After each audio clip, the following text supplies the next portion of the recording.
What's going on, everyone? So I just had a fantastic dinner with the family, and we are going to take a quick drive so we can talk to you about the driving impressions of this 2024 Ford F450 Platinum, and really how it differs from the outgoing 2017 model that we used to have, because there's a lot to talk about. There's a lot of differences, and I think you're going to enjoy this video. And I also have a special guest with me today. Hey guys, how's it going? So that's Mrs. BTBRV, my beautiful wife, and I have my daughter behind me. You want to say hi to everyone? Hi, everybody. Okay, so we've had this truck for a few days now, and we put quite a few miles on it right after we got it because we had to travel way outside of town to get this thing. And then once we picked it up, we actually took it to San Antonio, spent some time there, drove around a really tight city environment, and then got on the interstate and headed home. The first thing I know everyone's going to want to know is fuel economy. So on a similar trip with the F450, the red outgoing F450, we actually were getting about 13.5 to 14.5 miles per gallon on the trip up there, which, believe it or not, is pretty standard for that truck. That's kind of par for the F450 course. This truck, we were getting about 16 miles per gallon on the same trip back.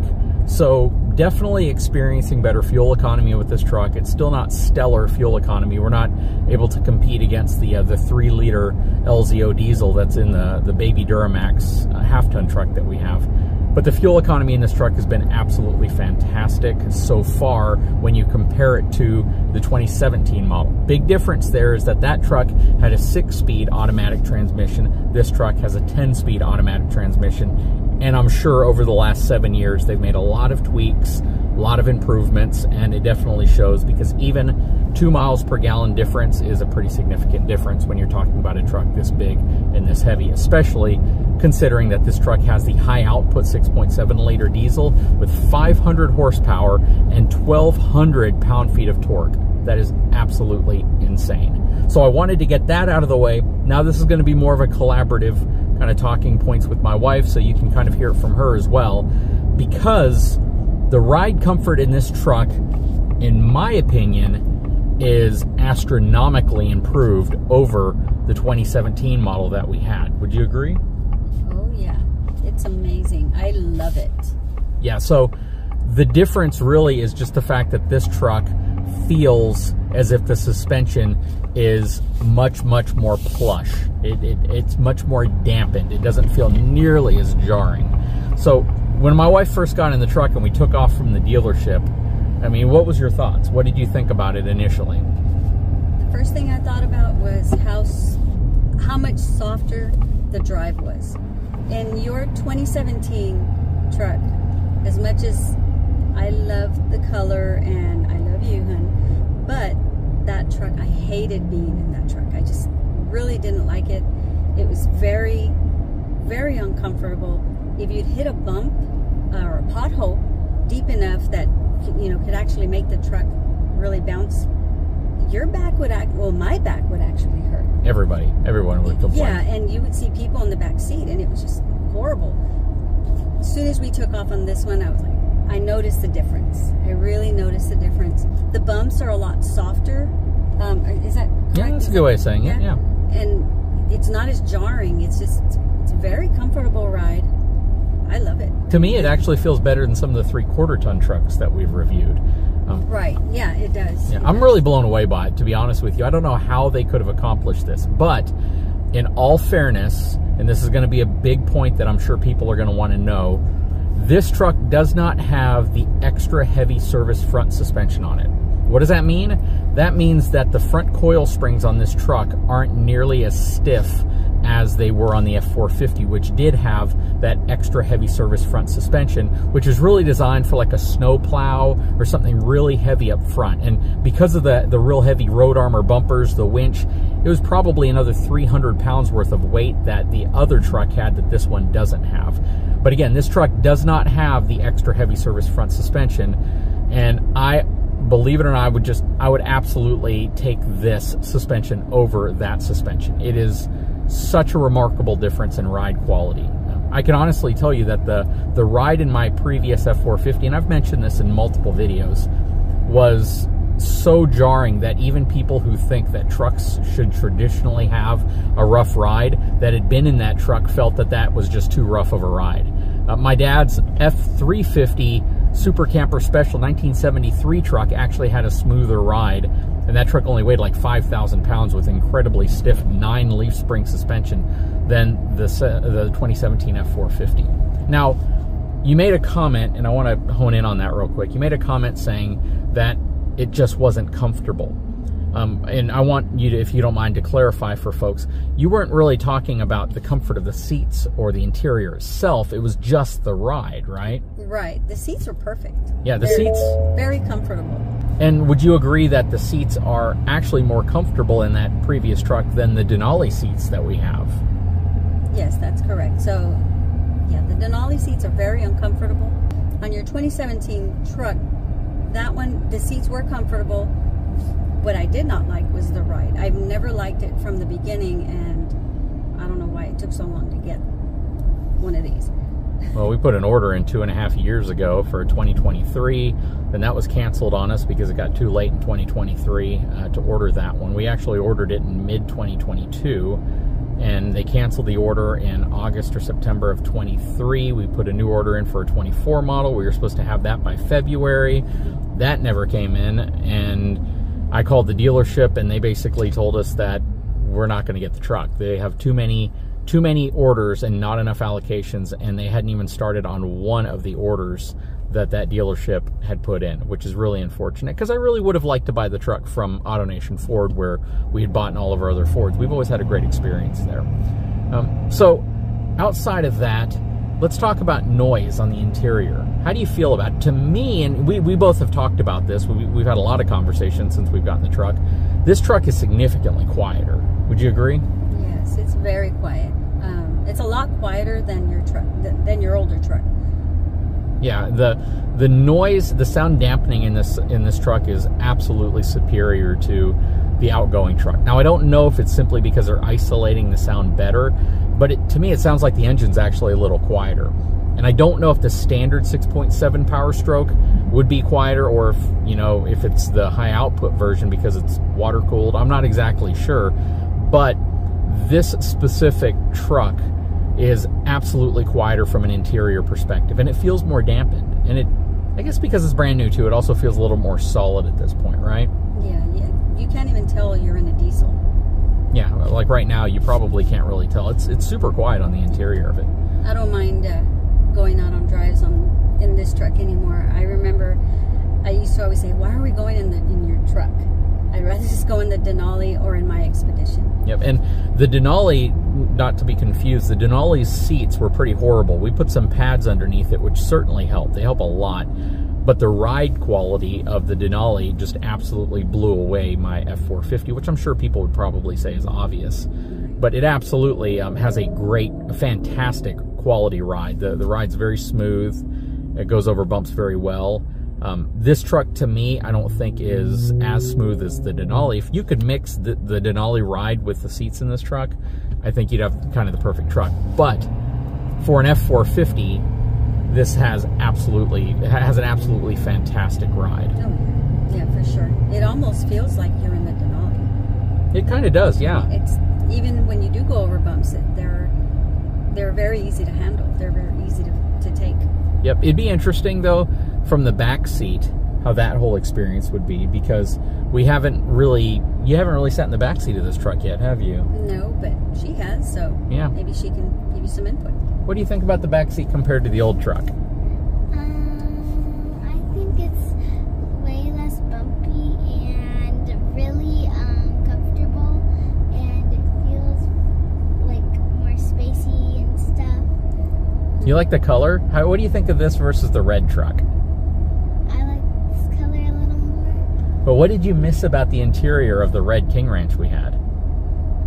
I miss the running W and the pumps that I used to like pump the things so I could tighten the. We used to have a little suction light on the back window, and I'd always tell my daughter to pump the pumpers because they were suctioned on, so she'd get in and she'd always do that for me. Did you cry when we got rid of that truck? Yeah. She was really sad. Yeah, she was. the red truck was very special to her because she actually liked the bumps. So as smooth as this truck is, you prefer a bumpier truck, don't you? Mm-hmm. Why is that? I don't know. It just smooth. I don't know. It just feels too smooth. Too smooth. Does it feel like a ride? Is that why? Like a crazy roller coaster or something? Yeah, it just feels weird, and I kind of just like bumps more. I don't know why. Well, I tell you what, whenever you go to sleep, when you fall asleep while we're driving around, your head's not going to flop back and forth on this truck as bad. That's true. That's true. So, yeah, at the end of the day, you know, it's a really, really big improvement. The advancements in what they've been able to do with the suspension of this truck, the advancements in terms of what they've been able to do with the isolation of the sound, the steering feels completely different. Completely different. It's more precise feeling. It does not feel as if the truck is wandering as much with the steering kind of feeling loose.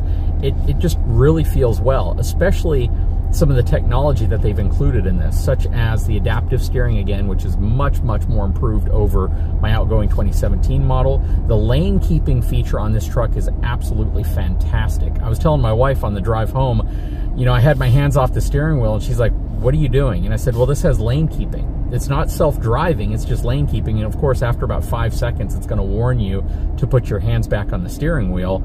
But until that happens, the truck holds the lane perfectly right in the center.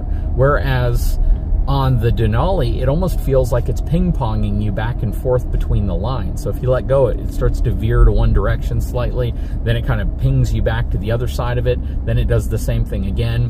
And it just does not give you the confidence that it's truly keeping you in the lanes that well. And when it is, it feels aggressive. This truck, on the other hand, just feels like it's keeping you smack dab in the center of the lanes, and it's a system that I think more people would trust and feel comfortable with because of how precise it is. I love the color, and I definitely love the interior, and the back seat does seem a little bit, I don't know, a little bit bigger, because when our daughter rests her feet on the center console, her feet would actually kind of almost reach our elbows, and now they're a lot further back. So I don't know if that's true or not, but maybe that's something that you can measure. Well, you know, the Ford engineers said that they did modify the seat angle slightly to make it a little bit more comfortable, but to me that would have made it seem like the seat would have given you less leg room. But yeah, it's hard to say. I mean, it's a comfortable ride for sure, and the back, in my opinion, because I've sat in the back several times when I've been working on the truck so far, it feels like there's plenty of room, but I can't really say that they've extended the cab at all. But it'd be interesting. It'd be worth taking some measurements. I definitely can come across a previous generation truck to see what that's all about. Unless the seating part of the back seat is not as deep. Yeah, maybe that's what it is. But looking back, and I see her feet, it definitely is a big difference. Yep. Now, one thing I can't comment on very well would be the difference between my 6-speed transmission and 10-speed that this has, simply because the 6-speed in my 2017 was actually replaced by a 10-speed shortly after, a few years later, and they've been using a 10-speed for a while now. But I can tell you, though, the truck, similar to a lot of other 10-speed transmission-equipped vehicles, feels like it is absolutely going through a lot of gears. It's finding the right gear at the right time, which can feel a little strange whenever you first accelerate, because it feels like it's jumping through gears kind of quickly. It's not a weird feeling, it's just a little bit different. And like I said right there, it's a bit of a surge because it was trying to find the right gear, because there's 10 of them that it has to hunt through to find the right gear for the right driving scenario. From an acceleration standpoint, the truck accelerates like a rocket, you know, for what it is, for being as heavy it is. This truck weighs, you know, almost 10,000 pounds, so it's a very heavy truck. It accelerates great. Power's very linear and smooth. Steering is very precise, like I mentioned earlier. Overall, I can just honestly tell you that the driving dynamics of this truck are greatly improved over the 2017. Everything about it, from how it handles the bumps, how it handles curves, how it drives, every feature about this truck is significantly improved over the 2017 model, which you might expect. And I mean, this might sound like it's obvious, but remember, there's not a lot of differences when you look at the outside. Even though it's a completely different truck, a lot of people might actually look at my previous truck next to this one from a distance and think it's the same truck, or think they're roughly the same year, when there's a 7-year spread between the two, and this is an all-new truck, aside from pretty much the frame and a very, very, very modified diesel engine. So one thing I want to talk about real quick about this truck is the headlight output. So this specific truck, being a 2024 Platinum F450, is going to have projector headlights. All of your headlights are projector. Your high beams, your low beams, and even your fog lights, versus any of the trims below, like your King Ranch, your Lariat. All of those are going to have a reflector style LED headlight. And the difference here is that the projector style is going to be a little bit more crisp whenever you see the light output in the cutoff line, but it also is going to have two features that you're not going to have on a reflector housing. And that is auto leveling, where they go up and down to level to whatever load you might have in the back. But they're also going to have side to side, and they're going to be able to turn towards a corner. So if you turn, the headlight itself actually turns. They do a really cool kind of startup movement, similar to a lot of vehicles that have auto leveling headlights, but they go up and then down and then out and then in, and they cross paths with each other just to kind of show you the full movement and the full range of how they work. Now, the light output on these headlights are absolutely fantastic. There is a tremendous amount of light, very clean light on the road. The cutoff line is very clean. Not as clean as I've seen on some like Lexuses and Mercedes and BMW, but it's still very clean. But the big, big game-changing story here is just the fact that you now have auto leveling headlights on a pickup truck. Leveling headlights that adjust to the load in the back of the vehicle. That is a huge feature. Some brands, such as Toyota and Nissan, have on some trims given you the ability to adjust your headlights with a switch, where they'll go up and down, but no domestic brand has offered fully auto leveling headlights where they adjust up and down depending on the level of the truck and the vehicle and what you're towing, which is phenomenal. At first, I did not know that they did the rotating to go around corners. That was something that I realized when I drove the truck the first time at night. But the up and down was just the biggest game-changing feature I think that they've done to light output on this truck. Unfortunately, it's only available on Platinum and Limited. I do wish that they put that as a standard feature on every pickup truck, because I think it's needed, because all that really does is it prevents you from accidentally glaring into somebody else whenever you're towing something or carrying something heavy in the back. You don't have to worry about your headlights being pointed up at oncoming traffic. Anything else? So we're going to wrap this video up. I hope you've enjoyed it. I hope you've enjoyed the extra commentary from my family. They spend a lot more time with me in the vehicle than you might think, and oftentimes they're just sitting there patiently waiting for me to end a video so we can start talking again, but I figured we'd bring them into the video this time. So guys, if you haven't had a chance, please take a moment, leave a comment below, let me know what your thoughts are, and we'll talk to you again very soon. All right, see y'all later, guys. Bye.